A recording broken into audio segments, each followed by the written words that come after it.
Váš telefón vie, kde sa nachádzate s presnosťou na niekoľko metrov. Za tým nestojí len sieť satelitov, stojí za tým čas.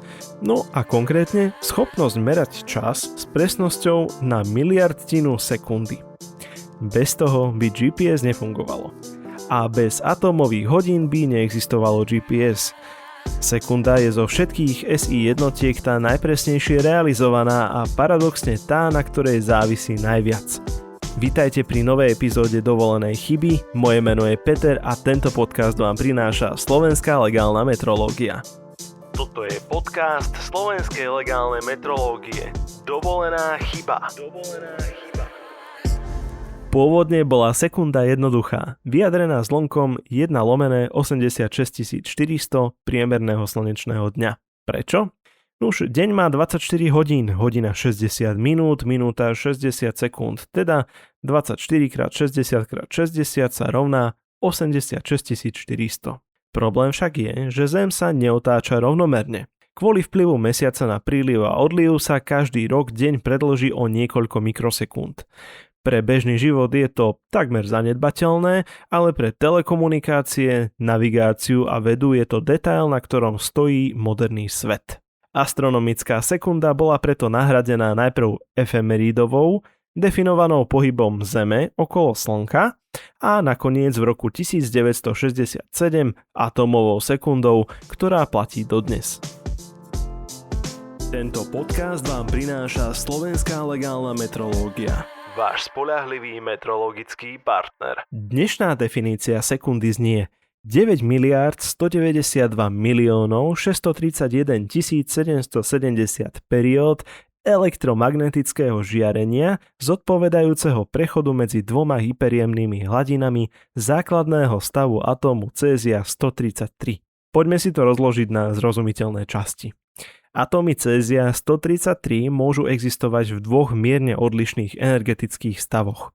Keď atóm prechádza z jedného stavu do druhého, vyžiarí alebo pohltí mikrovlnné žiarenie s veľmi presnou frekvenciou, spomínaných 9 miliárd 192 miliónov 631 770 kmitov za sekundu.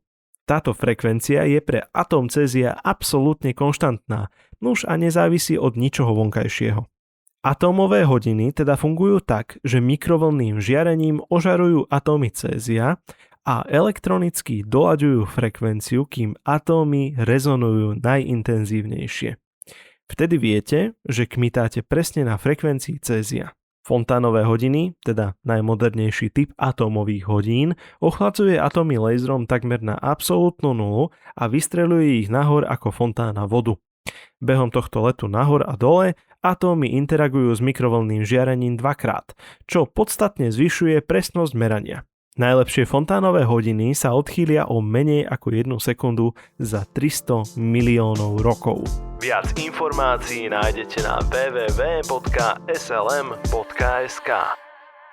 Svetový koordinovaný čas, teda UTC, udržiava BIPM, Medzinárodný úrad pre miery a váhy v Paríži, ako vážený priemer zhruba 450 atómových hodín z celého sveta. Každá krajina realizuje svoju národnú časovú stupnicu a pravidelne ju porovnáva s UTC. Slovenský metrologický ústav prevádzkuje UTC a jeho možné dohľadať pod skratkou SMU, Národný čas Slovenska, pričom odchýlka od UTC je bežne menšia ako 100 nanosekúnd, čiže 100 miliardtín sekundy.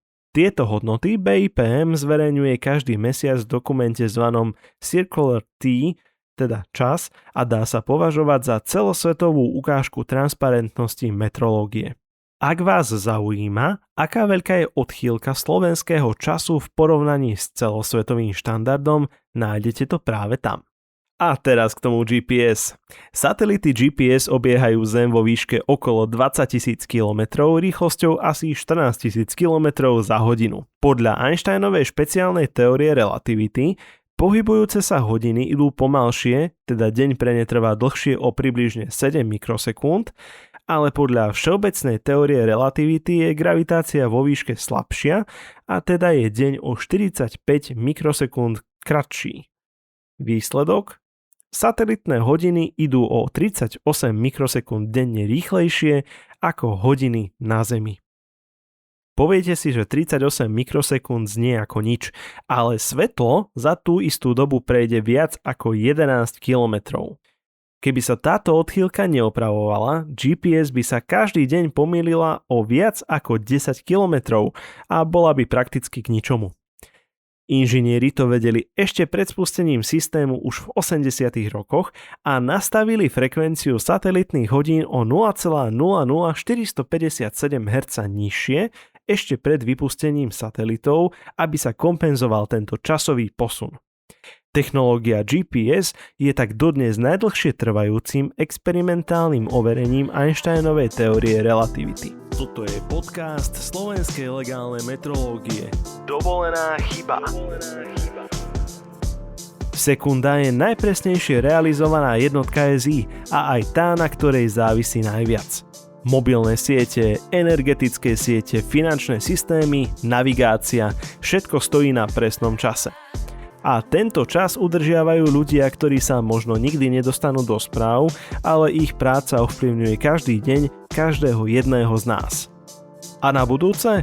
Ampér a prečo správne meraný elektrický prúd rozhoduje o tom, či sa vám nabíja telefón, začne horieť, alebo to schytáte práve vy. Ďakujem za vašu pozornosť a počujeme sa na budúce.